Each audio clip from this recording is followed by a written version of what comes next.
Ya. Karena para hadirin dan hadirat yang dirahmati oleh Allah Subhanahu wa taala, inilah yang adab yang pertama yang paling penting, jangan sampai kita terjerumus dalam dusta meskipun hanya bercanda ya. Karena itu terlarang dan hukumnya adalah haram. Oleh karenanya Nabi SAW dalam sebagian candaan beliau tetap jujur. Beliau bercanda, beliau tertawa, tapi beliau tidak berdusta. Sebagai contoh, ada seorang wanita tua yang datang kepada Nabi SAW minta didoakan agar masuk surga. Maka kata Nabi SAW, Innal jannata la yadkhuluha ajuz. Sungguhnya surga itu tidak akan dimasuki oleh nenek tua. Maka nenek ini pun sedih ya. Maka Rasulullah SAW kabarkan bahwasanya semua yang masuk surga pasti akan mudah kembali ya. Rasulullah tidak bercanda, memang di surga tidak ada apa? Tidak ada nenek-nenek. Nenek pasti mudah kembali kalau masuk surga. Rasulullah SAW tidak bercanda. Sama seperti saya katakan di Sulawesi Selatan, kalau orang asli enggak ada kakek-kakek.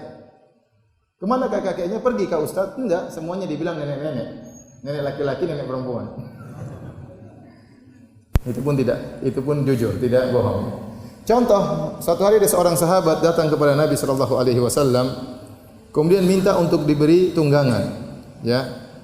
Dari Anas bin Malik radhiyallahu taala anhu, anna rajulan istahmala Rasulullah sallallahu alaihi wasallam. Ada seorang datang kepada Nabi minta untuk diberi tunggangan, mungkin untuk berjihad atau yang lainnya. Karena kalau berjihad butuh tunggangan. Ihmilni ya Rasulullah, berikan aku tunggangan. Kata Rasulullah sallallahu inni hamiluka ala waladin aqah. Saya akan berikan kepada engkau tunggangan anak onta. Kamu dapat tunggangan? Ada, tapi anak onta. Maka dia protes, ya Rasulullah, ma asna'u bi waladin aqah. Ya Rasulullah, gimana saya mau nunggangi sementara itu anak onta? Maka Rasulullah SAW berkata, wa hal talidul ibila illa nuh. Bukankah onta besar juga anak onta? Apakah ada onta keluar tanpa ibu? Ya.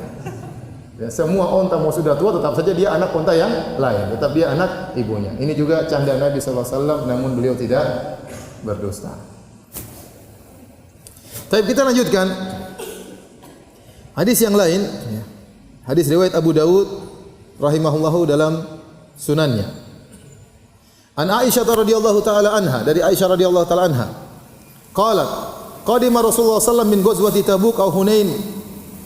Rasulullah sallallahu alaihi wasallam suatu hari pulang dari perang Tabuk atau perang Hunain ya. Intinya Rasulullah sallallahu masuk ke rumahnya, tiba-tiba dia melihat ada boneka-bonekanya Aisyah radhiyallahu taala anha. Ada mainan-mainan Aisyah.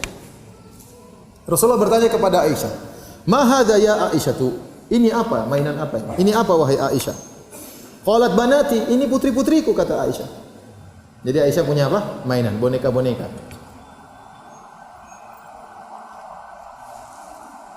Ara bainahunna farasan lahu janahan min riqa. Faqala ma hadza alladhi ara wastahunna. Kemudian wara'a, Nabi tiba-tiba melihat di antara boneka-boneka Aisyah tersebut ada boneka kuda. Ya. Di tengah-tengah boneka-boneka perempuan-perempuan tersebut. Maka Rasulullah SAW berkata, "Ma hadzal ladzi ara wasatahunna?" Ini apa yang di tengah-tengah putri-putrimu? Qalat farasun. Kata Aisyah, ini kuda. Nabi bertanya lagi, "Wa ma alladzi alaihi?" Ada apa di atas kuda tersebut? Qalat janahan. Di atasnya ada 2 sayap. Kuda ini punya 2 sayap. Nabi bertanya lagi, "Farasun lahu janahan?" Apa ada kuda punya 2 sayap? Aisyah berkata, "Amma sami'ta anna li Sulaiman khailan laha ajnihah?" Tidakkah kau pernah dengar wahai Rasulullah bahwasanya Nabi Sulaiman kudanya bersayap? Qalat, Aisyah berkata, fadhahika Nabi sallallahu alaihi wasallam tertawa waktu Aisyah bilang kudanya Sulaiman punya apa? Sayap. Hatta raaitu nawajidahu, sampai aku melihat gigi geraham beliau waktu tertawa. Jadi dijadikan dalil bahwasanya anak-anak boleh bermain-main. Hukum asalnya semua patung, semua gambar yang berisi gambar makhluk hidup ya, hewan maupun manusia maka dilarang. Kecuali untuk anak-anak tidak dipermasalahkan ya. Karena Nabi tidak mengingkari Aisyah waktu membuat boneka-boneka putri-putri bahkan boneka kuda tidak dilarang oleh Nabi sallallahu alaihi wasallam. Jadi tidak mengapa kita memberikan anak-anak main-mainan ya selama ada manfaatnya untuk mereka bermain-main.